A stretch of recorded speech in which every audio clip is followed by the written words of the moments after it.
கானூர் முகமது ஷா வலிகுல்லா தர்காவில் நடைபெற்ற சந்தனக்கூடு உருஸ் விழா சிறப்பு விருந்தினராக கலந்து கொண்ட தமிழக சிறுபான்மை ஆணையத்துறை உறுப்பினர் முகமது ரஃபிக்கு விழா கமிட்டியினர் வரவேற்பு.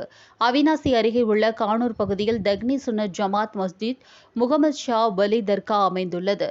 தமிழகத்தில் மிகவும் சிறப்பு பெற்ற தர்காவாக அறியப்படும் இங்கு ஆண்டுதோறும் சந்தனக்கூடு உருஸ் விழா மிகவும் கோலாகலமாக கொண்டாடப்பட்டு வருகிறது.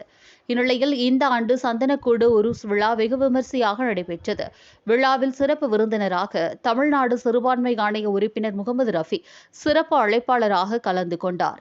முன்னதாக அவருக்கு விழா கமிட்டியினர் நூருல்லா, ஜமீல் மற்றும் ஃபாரூக் ஆகியோர் வரவேற்பு அளித்தனர். இந்நிகழ்ச்சியில் பூ மார்க்கெட் ஹைதர் அலி, திப்பு சுல்தான் ஜமாத் பொருளாளர் வழக்கறிஞர் இஸ்மாயில், பல்சமய நல்லுறவு இயக்க நிர்வாகி அபுதாகிர் மற்றும் சிராஜுதீன் உட்பட பலரும் கலந்து கொண்டனர்.